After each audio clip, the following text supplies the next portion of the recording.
अभय चौटाला के ईडी वाले बयान पर कैबिनेट मंत्री कौलपाल गुर्जर ने प्रतिक्रिया दी। उन्होंने कहा कि समय समय पर ऐसे आरोप लगाए जाते हैं। इनेलो इंडिया गठबंधन का हिस्सा नहीं है, इसलिए अभय चौटाला ऐसी बयानबाजी कर रहे हैं।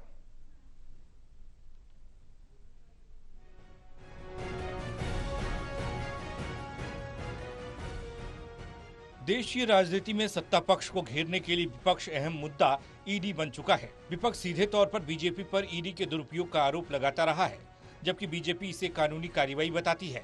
ईडी पर बयानबाजी का असर हरियाणा में भी दिखाई दे रहा है। दरअसल यमुनानगर में इनेलो नेता अभय चौटाला ने विपक्षी नेताओं को एकजुट होने की नसीहत दी थी, तो वहीं बीजेपी पर ईडी के दुरुपयोग करने का आरोप भी लगाया था। अभय चौटाला के इस बयान पर हरियाणा के कैबिनेट मंत्री कौलपाल गुर्जर ने अपनी प्रतिक्रिया दी है। कौलपाल गुर्जर ने कहा कि समय समय पर ऐसे आरोप लगाते रहते हैं। कांग्रेस के शासन में बीजेपी नेताओं पर जब ईडी की कार्रवाई हुई तो बीजेपी के किसी भी नेता ने इस तरीके से उसका विरोध नहीं किया, बल्कि जांच में सहयोग किया। कौलपाल गुर्जर ने कहा कि हरियाणा के पूर्व मुख्यमंत्री और नेता प्रतिपक्ष भूपेंद्र सिंह हुड्डा भी ईडी को सहयोग कर रहे हैं। उन्होंने कहा कि वो अपराधी नहीं बन जाते हैं, सिर्फ जांच में सहयोग करने की बात है।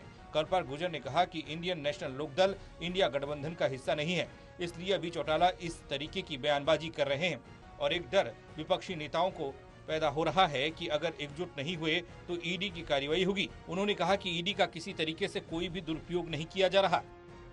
आता है लोकदल की, उस तरीके से तो लोगों को डराना ही पड़ेगा कि भैया या तो इकट्ठे हो जाओ, मुझे भी साथ ले लो। तो अब वो कांग्रेस वाले मेरे ख्याल के इस बात के लिए सहमत नहीं है।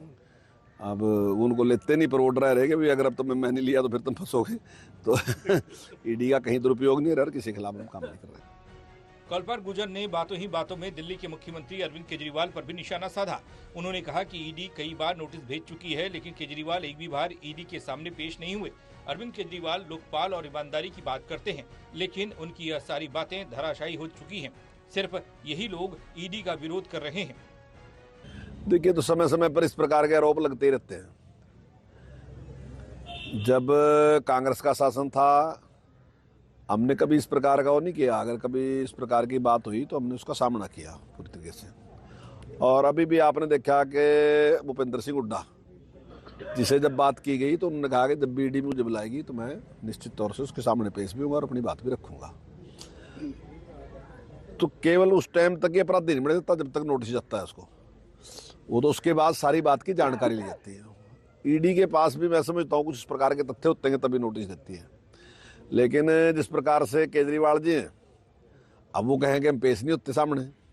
अब अभी तक तो संविधान की दुहाई थी, अभी तक तो लोकपाल की बातें थी, अभी तक ईमानदारी की बातें थी, अब सारी धराशायी होगी सारी की सारी।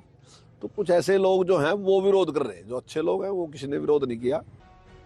फिलहाल हालिया राजनीतिक स्थिति ईडी के एक्शन को लेकर काफी गर्म है। सत्ता पक्ष जहां ईडी की कार्रवाई को सामान्य एक्शन बता रहा है, तो वहीं ईडी की कार्रवाई से परेशान विपक्ष के नेता दोष बीजेपी पर मढ़ रहे हैं, यानी कि हर कोई इसे अपने तरीके से भुनाने की कोशिश कर रहा है। यमुनानगर से राहुल सहजवानी, टोटल न्यूज।